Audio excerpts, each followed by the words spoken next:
اعوذ باللہ من الشیطان الرجیم بسم اللہ الرحمن الرحیم۔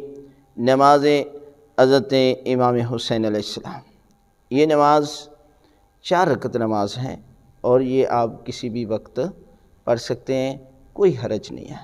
جب بھی آپ یہ نماز پڑھنا چاہیں تو آپ نماز پڑھ سکتے ہیں۔ یہ 4 رکعتی نماز ہے جو 2 کر کے پڑھنی ہے۔ 2 رکعت نماز پڑھتا ہوں حضرت امام حسین علیہ السلام قربتاً اللہ۔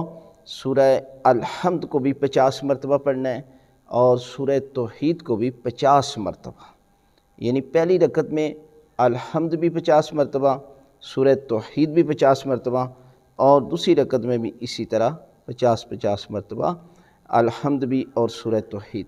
نماز کو مکمل کرنے کے بعد پھر 2 رکعت نماز پڑھیں، اسی طرح جیسے پہلے بتائی گئی ہے، اور اس کے بعد تسبیح کا ذکر ضرور کریں اور دعا مانگیں تو پروردگار حضرت امام حسین علیہ السلام کے صدقے میں آپ کی ہر دعا، ہر پریشانی اور ہر حاجت جو ہے وہ قبول فرمائے گا۔ لہٰذا محرم کے دنوں میں اس نماز کو زیادہ سے زیادہ جو ہے وہ آپ پڑھا کریں۔